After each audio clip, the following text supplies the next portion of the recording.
Hello everyone, my name is Lisa Liz and I play the trombone. This week I was super excited to play test and try out the new Conn 88HNV.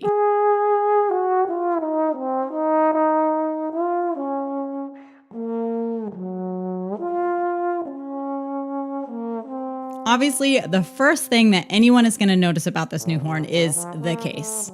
As you can see, the case design has been completely updated. It's really sleek looking, really modern looking, very stylish.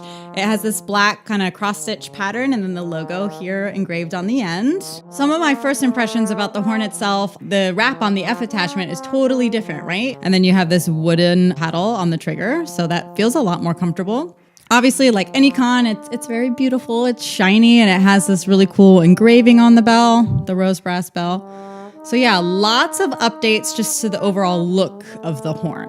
So after getting a chance to play the horn a little bit, the first thing that really stuck out to me was just the evenness across all the registers, especially going down into the trigger register. It was like immediate. Like if I, slurred down or did, B flat to F in the trigger or A to E, it just popped out. It was just immediate. There was no resistance there. So I really liked the way the trigger register felt in terms of the amount of effort that I had to use to get those notes out. Another spot I really liked that felt really good was that F to the G. On some horns, crossing that partial can feel like jumping over this huge hurdle, but it just comes out so easily. It just kind of pops right out. So I really liked how it took smaller amounts of effort to get across these different registers of the instrument.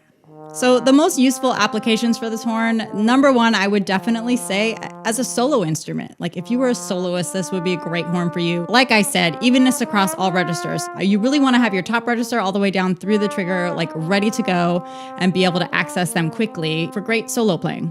And like all other conns, the new 88HNV, it just sings, right? It has that great kind of sound to it. Another thing I really love about it is I think this is indicative of a lot of conn instruments, but especially this one, is you can really change the tone color. Some symphony orchestra size trombones, you're kind of just stuck with what you get, right? You have this one sound that you're just kind of stuck with. But with the conn, there's just so much room to kind of change the different colors as you're playing. So I really appreciate that about this horn. Also, I could totally see myself using this in the pit orchestra, again, because you have this evenness across all the registers, right? Like if you need a trigger and you need your high range, I think this would be a good horn to have.